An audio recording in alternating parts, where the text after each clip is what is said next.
holiday season is also cocktail party season, and that usually means another year of the same old party puffs and cheese balls. Well, it doesn't have to be that way. Today, I'll show you a whole bunch of new holiday nibbly bits, and we'll be celebrating in under 30 minutes.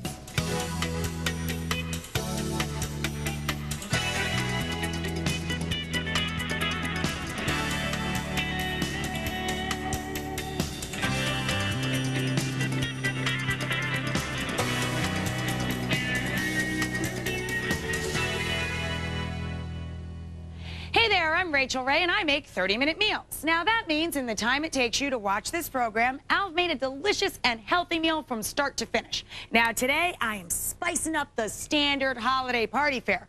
I've got spicy sweet potato pancakes with holiday guacamole and some chicken quesadilla pinwheels and elephant ears. You know, those sweet rolled pastry cookies that look like elephant ears? And I'm going to serve those up with jazzed up caramel dipping sauce. Okay, let's get started. I don't need to preheat anything really right away. Let's go to the fridge. At the fridge, an element in our holiday guacamole is going to be reduced pomegranate juice, or you could buy one fresh pomegranate. I've got some pomegranate juice on hand here, so I'm going to grab that. I need a large jalapeno or 2 small jalapeno peppers, and I'm going to grab the eggs while I'm in here as well. Let's see. Oh, geez, I need a lot of stuff from back here. I need a big pile of bowls to work with. I need a colander to actually help us make our sweet potato pancakes. So I'm going to pile all this up together. Eggs on top. Whoa, almost lost it. Better carry that. And I really need my vegetable oil because I want to preheat that at the end here so we can get rocking and rolling on our potato pancakes once we get them made. Okay, carefully she goes here. Whew. There, got the eggs down. Now we're good to go. Okay, so as I was saying, this holiday guacamole, you can do one of two things. You can add some texture to the guacamole by adding actual pomegranate seeds and folding those in at the end. Or you can take a little bit of pomegranate juice, which everybody's into now, which I love because it's so good for you. It's full of antioxidants. You could take about 3/4 of a cup of it, bring it up to a simmer and let it reduce, and turn into pomegranate syrup and drizzle that all down over the top of the guacamole. So good. I got this idea from a friend of mine, Rick Bayless. He has a little place called Frontera Grill, and he's always doing different things with his guacamole there. He studied Mexican food all of his life, and he's really, really, really good at it, let me tell you. Boy, it's a delicious experience going there. Anyway, Rick made one, and he folded in some pomegranate seeds to his, and I said, geez, what a great idea. It adds such great texture. But it's not always available, nice-looking pomegranates in the grocery store. So I started playing around with my guacamole recipe at home, and I drizzled a little reduced pomegranate juice over the top, and it was very festive looking. Plus, if you got somebody that doesn't really enjoy seeds, like my friend Gloria, she just doesn't like seeds of any kind. You know, fennel seeds, caraway seeds, or pomegranate seeds, she would not groove on those. So it's good to be thoughtful of your guests and just do a little drizzle on the top. Not everybody's going to be into the texture, but try it yourself. It's delish. So I cut my 2 avocados around the pit all the way around, and then I just scoop them out into the bowl. Now, when you're looking for a really good Hass avocado in your grocery store, that's this variety, by the way, you want to have an avocado that just gives to the pressure when you squeeze it. Just a little bit of give. You want it a little bit firm still, at least in my opinion. If you buy them very green and they haven't ripened yet, you want to put them in a closed paper sack, roll it up nice and tight, and keep it on your kitchen counter until it gets nice and tender to your touch. There we go. Now, immediately, I'm going to get my lemon juice in there because it slows down the oxidation process. You want to really give your lemon a good push and roll to get all the juices flowing. Or you can also pop it in the microwave for 10 seconds, and that'll get a lot of good juice out of it. Pour that down into the bowl there. And we're making a topper for our sweet potato pancakes. My friend Suki gave me the ideas for those, and she said it was just a nice little change-up on her standard potato pancake, but she finds that she needs to make a combination of sweet potatoes and one starchy potato to get the starch just right.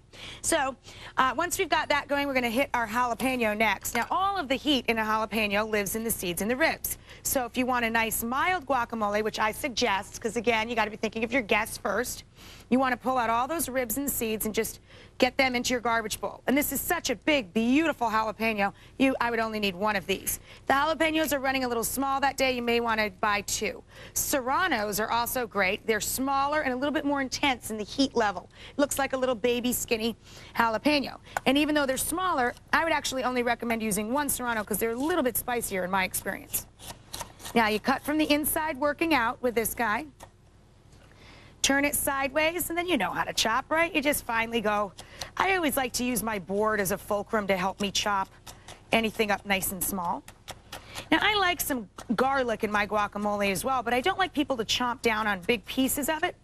So what I do is try and take the time. You just have to have a couple of minutes of patience with it. I try and take the time to paste the garlic. Take 1 clove, you chop it up, and then you use salt as an abrasive measure. You know, it gets in there and it turns the garlic into a nice paste that you'll find will combine in the guacamole nice and festive.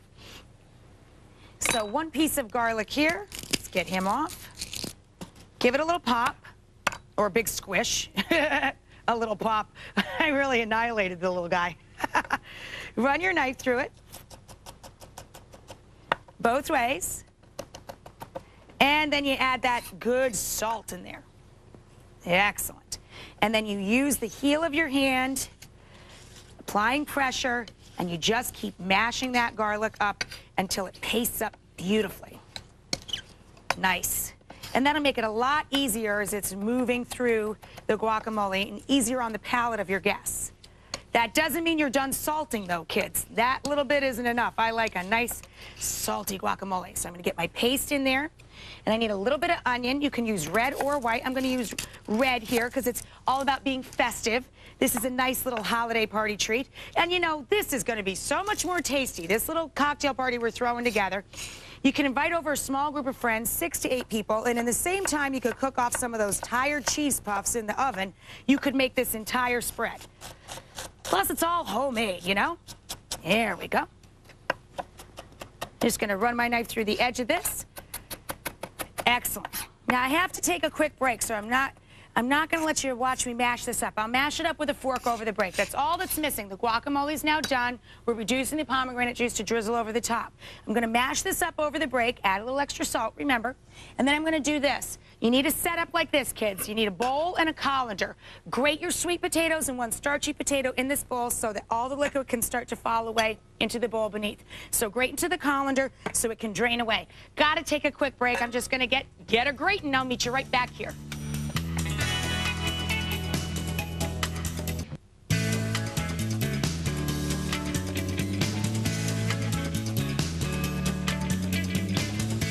Welcome back. I'm Rachael Ray, and I'm working on some holiday party fare today. I'm kind of throwing myself a little Mexican fiesta here.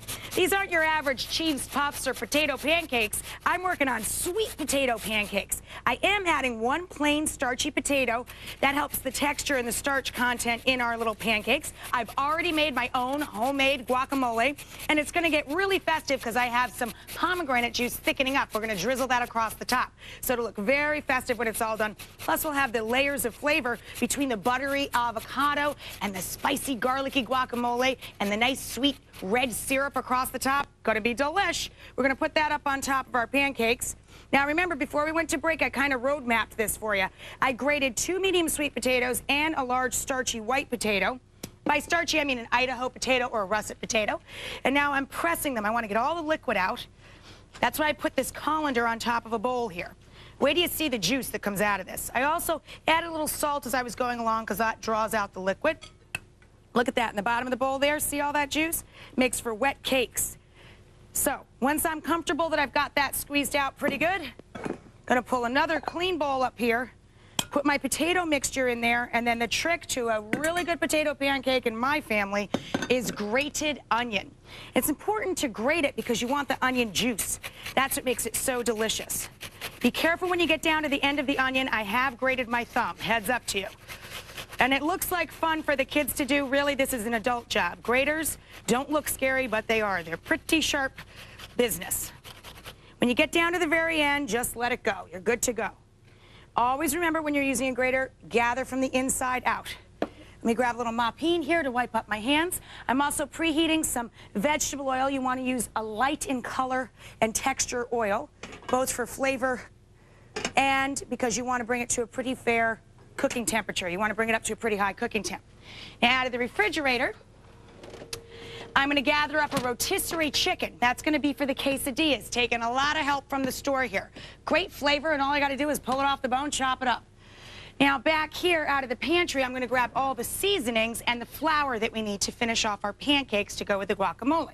So I'm going to get some cumin, sweet paprika, or you could use smoked sweet paprika, some nice bright ground coriander, and some chili powder. I'm also going to grab the flour. That's the good glue we need, the binder in our potatoes. So into our mixture here, put the chicken down. I'll deal with him in a minute. We're going to take 1 palmful or 1 tablespoonful of the chili powder. That looks good. Into the pool it goes. Always measure in your hand first. It's hard to pull it out, you know, if you just went right from the jar into the bowl. Now you're just going to eyeball everything else, about 2 teaspoons each of the nice bright coriander, nice smoky cumin, and then the nice bright sweet paprika as well. There we go. Oh, I love that fragrance. Did you know that cumin, they pump the scent of it? I read this in an English magazine, into all of the casinos in Europe because it lowers your inhibitions. So perfect for a holiday cocktail party, right? I'm going to put some sweet paprika in my palm, a couple teaspoons of that, and a little bit more salt. You can always add salt when they come out of the pan as well, so I go kind of light on that. And a couple tablespoonfuls of flour, just to make it all stick together. And just sprinkle it evenly around the bowl there. That looks good to me. Excellent. Okay, now you can toss it with your fingertips or you can use a spatula. And just, you want to get all of those spices distributed evenly. So just work it. Easy, easy, easy. Flip that all around in there. You don't want big, huge pockets of spice, so really mix it up well. And once you get that all combined, then you can just use the spatula or the spatula to grab a little party size. You want maybe a couple of bites in each cake. A little party size biteful, just like this.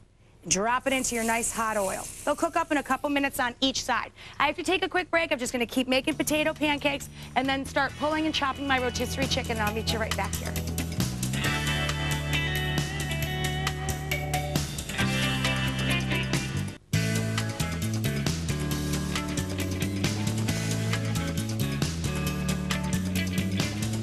Welcome back to 30-Minute Meals. It's 30-minute holiday snacks today. I'm putting the last of my little sweet potato pancakes into the pan here. It's a combination of 2 sweet potatoes and 1 starchy white potato, spiced up with chili powder and cumin and sweet paprika and coriander and salt. Now those are frying up in some light oil. I used vegetable oil. Peanut oil would also be great in here. Safflower or canola, those are all okay. You want your pan fairly hot, and you cook them up a few minutes on each side so they look nice and crisp like this, guys. Then you add a little extra pinch of salt right when they come out and they're still nice and warm. I got my first batch draining away there. I've already made a nice holiday guacamole to go up on top and reduce some pomegranate juice to drizzle down over the garlicky guacamole.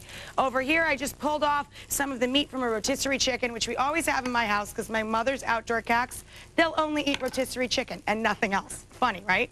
I'm not giving my guests cat food, but I do have chicken here off a rotisserie bird. I took a little help from the store. I'm just going to give it a quick zap in the microwave, like 30-40 seconds, just to warm it through. If you bring it home fresh from the store, obviously, they put it in those foil bags, and it'll be nice and roasty, toasty, ready to just pull off the bone. You only need about 2 cups. You'll have lots of leftover chicken. Back at the pantry, I'm going to take some more help from the store because I don't bake. I'm going to grab some little pastry cookies. We always called these elephant ears. Other people call them palmiers or angel wings. Any brand will do. Some store-bought salsa, any kind you like. I like nice smoky chipotle salsa. And I'm going to grab some caramel sauce and some cinnamon. That's to spice up a little dip for our cookies. We put this down, leave the cookies there, leave this here. Going to grab out of the fridge some flour tortillas and some already shredded Monterey Jack cheese. Cheddar cheese is also great in here. I'll be with you in a minute, chicken. I'll be with you in a minute. Over the break, I just put some heat underneath this front skillet here. You want a skillet that's the same size of the tortillas you buy. We're going to make 4 large flour tortilla pinwheels with our chicken and our cheese. Or you could use smaller tortillas and make more like 12. thinking a flour tortilla and a half per person. These are so big, we're going to portion half a tortilla per person because we've got a lot of different snacks going on all in one little offering. And I think that's a problem we all make with cocktail parties. We all put out too many choices and too much food. You know, you can add some store-bought nuts and olives and salamis, and it'll round out any party just fine. You really only need to do the work to make, what, 2 or 3 things. Okay, I'm going to grab the chicken out of the microwave. So that's up here and ready to go. Let's get grooving on our pinwheel quesadilla. Now, I've got my pan pretty hot here. I'm going to turn it up a little because we're ready to start blistering. Little bit of thin oil in the bottom of the pan. Toss that around. Then you're going to add 1 flour tortilla in there. You're going to blister it, let it bubble up a little, then turn it over, then we're going to melt some cheese on it. There we go. I'm going to crank the heat now that we're starting our production here. While I'm waiting for that, I'm going to put some caramel sauce into our back pan here. And I'm going to heat that up very low and slow. And I'm going to spice it. I didn't make my own caramel sauce. I took some more help from the store here, but I am going to jazz it up. You can use a pinch of cayenne pepper, or you can use some chili powder. I already have my chili powder out from making my potato pancakes, so I'm going to use chili powder, but either one works. It's a classic Mexican combination, a little bit of spice and a little bit of cinnamon. 1 healthy pinch of cinnamon and an itty-bitty pinch of cayenne or chili powder. It's just the thing that makes them go, what is that? Stir that all together and let that warm nice and gentle over low heat. And my pomegranate has reduced beautifully. I'm going to turn that off. It's nice and thick and syrupy, and it'll make a wonderful addition to our guacamole. I've toasted and blistered my first side of my flour tortilla. Now I'm going to cover it with some Monterey Jack cheese. This is so easy. You will love this snack. You'll make it time and again. While that cheese is working, I'm going to get my potato pancakes out of the pan. You just want the cheese to have a few seconds to melt up there. Get these guys out and over onto my paper towel-lined plate. Now these are completely done. You know, it takes a good 20 minutes to bake off those little store-bought pastry shells anyway. Why not take the 20 minutes and make some potato pancakes? Now, if you're really stuck on the cheese puffs, a lot of people are, go ahead, put them out too. You just make a really big spread. But these are some fun, fairly easy snacks you can make with not a lot of hassle, and they're good for any holiday. Christmas, Hanukkah, first snow day. I'm going to pop this in the sink and just let it cool down before I deal with it. Don't want it smoking in my face there. I'm going to pull my tortilla out, top it with chicken and salsa, and roll it up. I got to take a quick break. Come on back, though. I'll show you how it's done. Don't worry.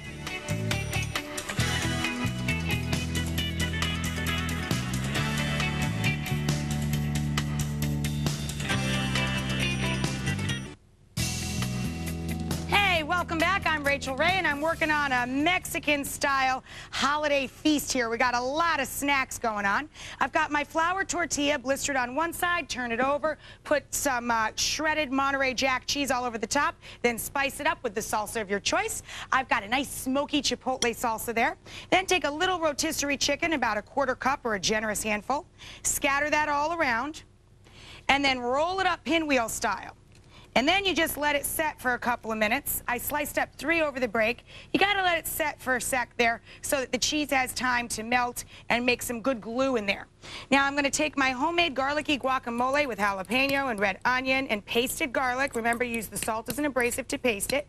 Lemon juice and salt. Put that into the bowl. I've got that going out with my lovely sweet potato pancakes. Those are spiced with coriander and cumin, paprika, and chili powder. And then I have a reduction of pomegranate juice, or you could fold in some pomegranate seeds, and I'm just going to spill that down back and forth over the top of my beautiful bowl of garlicky guacamole, and that'll add a tangy, sweet treat to it. You can supplement this by putting it out with some blue corn chips, too. You wouldn't want to waste a minute or a second of getting all that good flavor and garlicky guacamole goodness onto something. So we got the pancakes there. Remember, I got 2 sweet potatoes and 1 regular starchy potato. That's the nice little combination. That's what makes everything come together. They're a little bit too dry with all sweet potato. Now I took store-bought caramel sauce, added a little bit of nice spicy chili powder and cinnamon to that. It's bubbly and delicious. I'm going to put that out with some store-bought cookies. Now, when I was a little girl, we called these elephant ears, but you can also call them palmiers. On some brands, you'll see them, and they'll be called angel wings. You can get them at bakeries and right in the regular grocery store. And you just put those pretty little butterfly-shaped cookies out all around the dipping sauce, and that's the nice sweet treat for the party. Excellent. And then once your little pinwheels have all set up, you can slice them up and pop them out. And there you go. Easy, easy, easy. And then, as I said, if you buy some store-bought olives or a nice selection of cheeses, maybe some breadsticks, stand them up in a pretty water glass, you really have a feast, and it doesn't take you any time at all. Well, it takes you 30 minutes.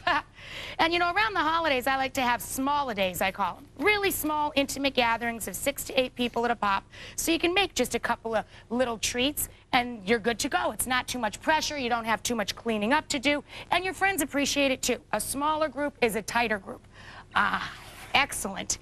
Cool. All we got to do is put out the champagne, right? We're all out of time for today, guys. Thanks for watching. I'm Rachael Ray, and remember, a great little holiday gathering. It's never more than 30 minutes away. Enjoy.